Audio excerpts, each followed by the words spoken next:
How's it going, YouTube?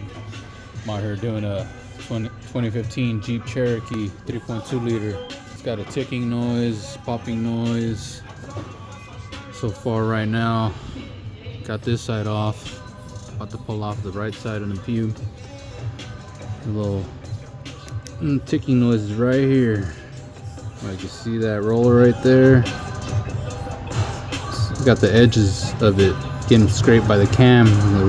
The rolling pin is collapsed.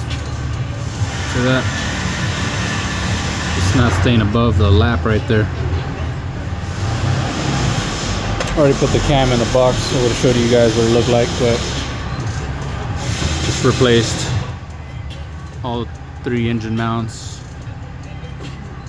This one wasn't too bad, but this one right here is a bit of a pain. You got to remove this battery tray here, the fuse box here. It's got 2 bolts back there, 2 bolts under, 1 bolt right there. One of the bolts down here is kind of a pain to get to, so this was kind of complicated to get out. Just replaced the rack and pinion on it too.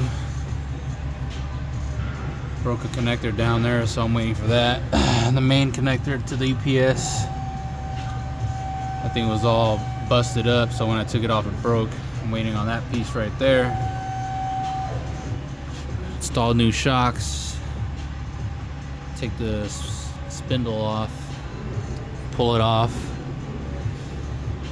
take your shocks off. All that's holding it are these 2 little clips up here. Gotta replace those, they're one-time use. And that's about it for now, guys. So far I'm going back in with these cams right here. Keep you guys posted.